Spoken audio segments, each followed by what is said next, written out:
So one last point about common knowledge. Let's take it as a rule.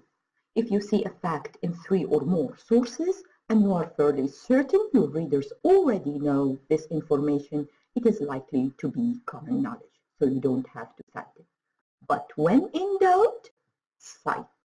It is, the safest way to cite.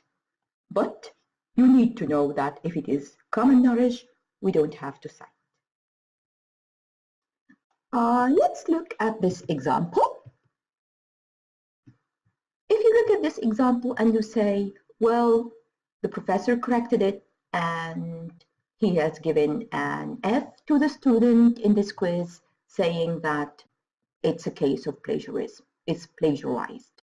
Why do you think it is plagiarized? Just by looking at it. Exactly, because the author, the researcher, has failed to document or cite the reference this idea is taken from. So the correct way to do it is just by putting this small tiny piece that would make a very big difference. Melvin is the author, the family name of the author, and 288 is the page number. Now, after knowing what is plagiarism and why people plagiarize and difference between what to cite and what not to cite, and we have seen examples on those and stressed the importance of documentation, now we move to the second part of this week's lecture, which is avoiding plagiarism. This is actually the target of the whole module. The whole module teaches you how to paraphrase correctly in order to avoid plagiarism. So we say research, like all human behavior, depends on your moral integrity. Would you lie? Cheat? Steal? If I ask you this direct question, what is your answer going to be? Of course not. I don't like lying. It is against my moral integrity. I wouldn't cheat. I wouldn't steal. Well, it's a whole set of moral codes that go with originality in research, which means avoiding plagiarism. So if you are a person against lying, cheating, stealing, and all bad behavior and bad attributes, then definitely you will be against plagiarism.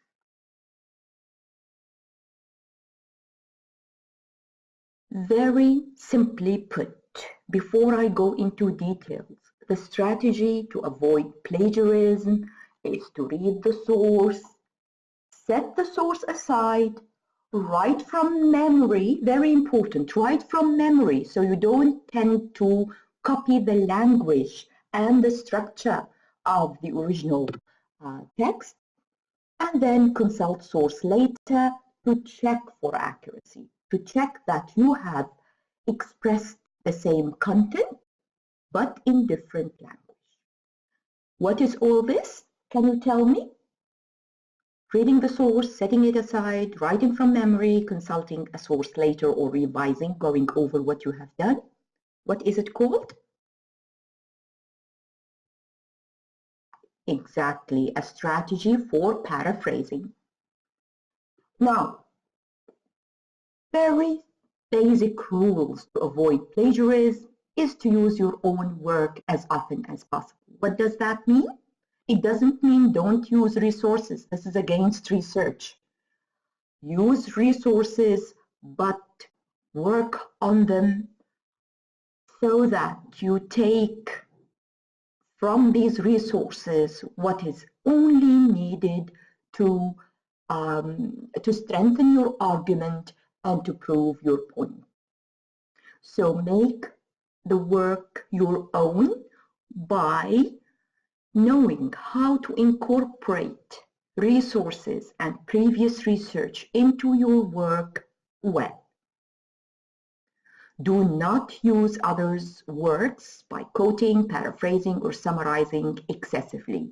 If you do that, you will tend to have a very high percentage of plagiarism in the checkers and the checking tools, because most of the content is not yours. So it's not original. And finally, cite your sources correctly. Make sure when you paraphrase, you keep the content and you change the language. Number 3, document, cite.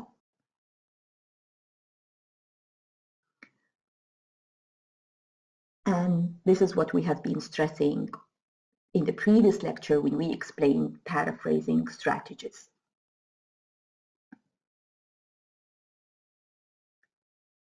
Use these 3 methods in your research when you are making use of resources: quoting, paraphrasing, and summarizing. Okay, we said don't quote excessively, and make sure you are paraphrasing and summarizing correctly and effectively, and blend this material into yours so that it would be part of your work. It would give strength to your work and to your argument, but it will not sound like you are just putting and repeating what others have said in your paper. Your work should have your own voice, should show your originality, should show your contribution to this field of research. Remember, it does not matter if the person whose work you have cited is alive or dead. If it is not your own idea, you must cite your source. Why am I saying this? Because again, there is this, what professors call the myth that if the author is dead, you can use his work without citing his name. That is not right. If you translate or paraphrase something, you must still give a citation.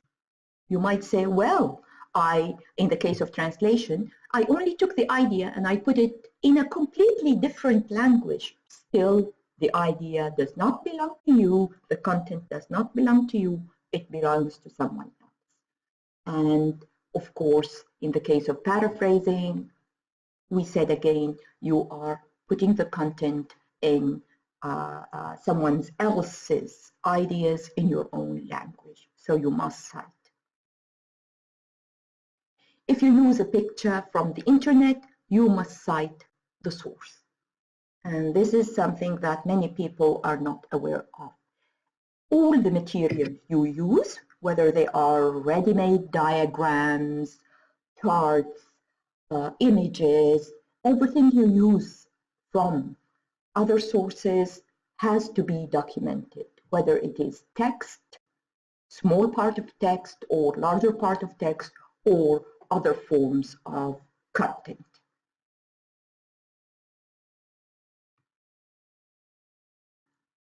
This is what I have been talking about, which is the citation styles. Namely, we have the MLA, the APA, and the Chicago.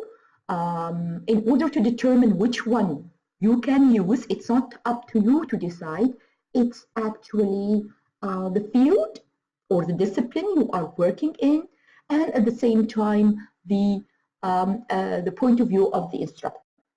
The instructor, when giving you the assignment, or when supervising your paper or your dissertation, will tell you, we need to use so-and-so style manual. There are whole books and there are summaries on the internet of those books on each style. That makes it easy for you to follow. And it is something mechanical. Put the name of the author between two brackets, follow it with a space, put the page number, close the bracket, and end your statement or question by the punctuation mark. This is just one example. You may have been told that if you put something into your own words, you need not cite. This is incorrect. Another fallacy, another myth. The material is still someone else's idea and requires acknowledgement. I'm repeating this because, as I told you, my students usually fall into this misconception that as long as I am not quoting directly, I don't have to cite. Well, I always tell them, my dears, taking someone else's ideas is for me more severe and in need of severe punishment than taking someone else's words. And in both cases, you need to document and cite. So paraphrasing definitely requires a citation.